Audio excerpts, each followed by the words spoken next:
Hi everyone, my name is Memo, this is my channel Houseplanty Goodness. If you like channels where people talk about their passion, in this case my passion being tropical houseplants, hopefully you'll enjoy this. This video is going to be slightly different than other videos. Normally the videos I create are tips and tricks, maybe some scientific information on giving your houseplants the best chance of surviving and thriving in your environment. And this is based on my experiences within my environment. And that is the caveat to this. Everybody's environment is differently, so things will work slightly differently.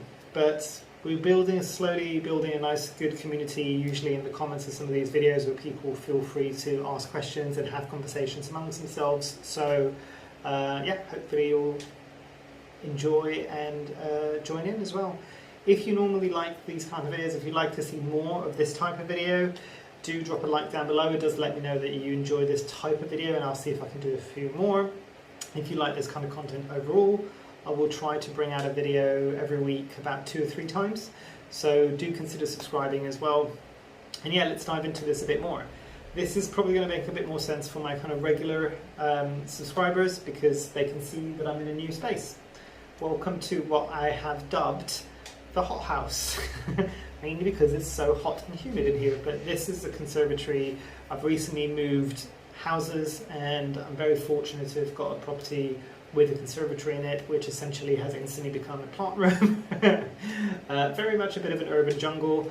I won't pan you around today a bit more. I might just kind of point out and kind of talk you through some of the things that you might be seeing here. But if you do want to see a tour of the hothouse, let me know, and I'll give you a guided tour in one of the future videos. But let's just talk a bit more about what the conditions are in here. So you might be able to see radiators, you might be able to see fans. So I've got fans because it's important when you've got this many plants to make sure that there's airflow circulating so you don't get any pests. There are some plants here that are struggling with pests, but they were struggling with pests before the move. So I've got some predatory insects coming that will essentially feed on those pests, which I've done previously, and it works sometimes even better than the systemic pest control. It doesn't work as fast, but it's kind of there and it's ongoing, which is great. But what you might be able to see behind me is only the one side of the hothouse. Generally in here, just to kind of give you some stats, temperature in here, nighttime, at the moment it's between kind of 15 and 16 degrees. I'm in the UK, so it's still kind of early spring, so it's not that warm just yet. And during the daytime, because of the radiators, you can see the radiator behind me potentially as well, and the radiator there, it will be between 22 and 25 degrees. Humidity level in here, you might be able to see that most of the windows behind are like steamed up. It's not always like this. It's today is the day that I've done the foliar spray from Liquid Gold Leaf, and I do mention it in one of my other videos talking about fertilizers. So it does raise the humidity for a couple of hours in here, but then it kind of goes down to normal levels. At the moment I'm looking at my humidity meter and it's about 80% humidity, which is insane.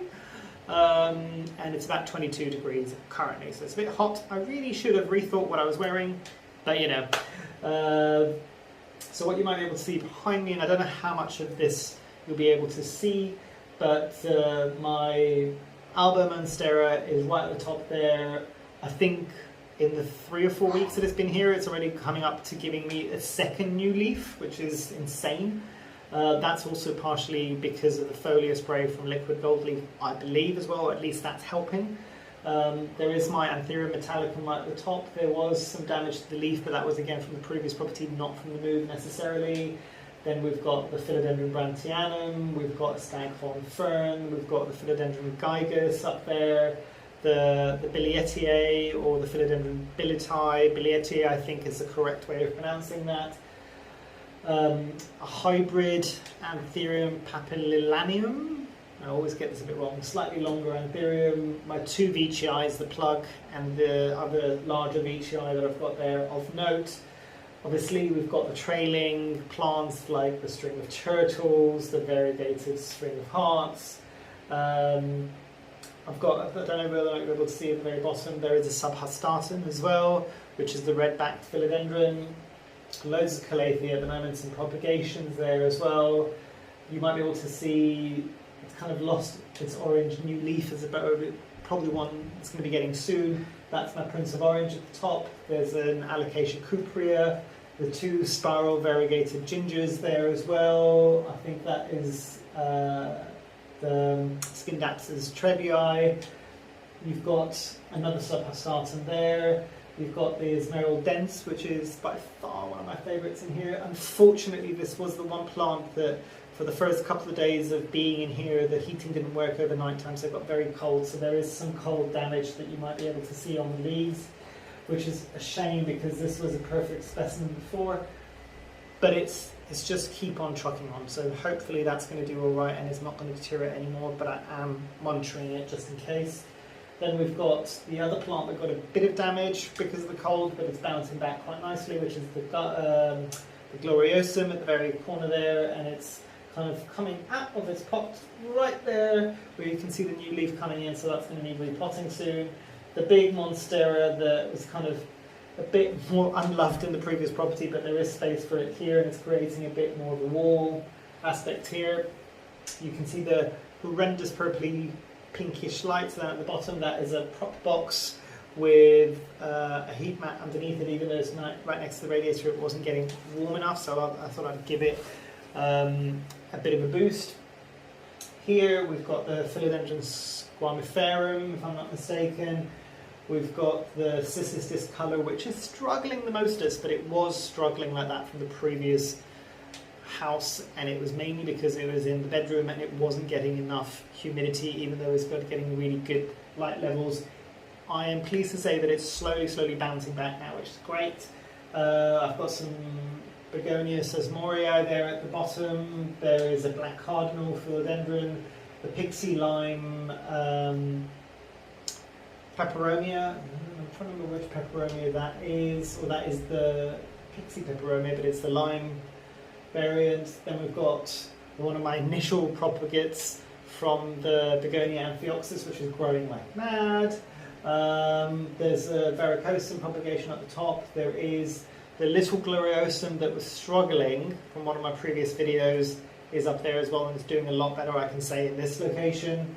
Some more peperomias, some propagations of a variegated string of pearls. We've got the Cissus amazonica at the top. I don't know whether or not you'll be able to see that. There is the Philodendron white princess there as well, and we've got the Hoya multiflora javanica. And you might be able to see the big varicosum, which unfortunately at the moment has really struggled before the move, and it's not getting any better. I've got the predatory insects that are coming soon. Hopefully that will survive. I'm getting to the point now I don't know if that plant is pretty much going to get decimated, but I've been fighting with mealybugs, and usually mealybugs are the easiest thing to deal with, but I cannot get them all on that plant, and they keep coming back like mad. It's also infested with spider mites, and I've tried treating it, but I've tried treating it a while ago, so then I can actually bring in the predatory mites, because if you treat spider mites, the same chemicals that will harm them, or the same kind of oils, if you're using, what am I blocking? If you're using, I remember I put the oil down at the bottom, I don't know why I'm forgetting, neem oil, there we go, stinks. But neem oil could also kill the predatory insects as well, so you need to back off for a couple of weeks before you do that, but it's there.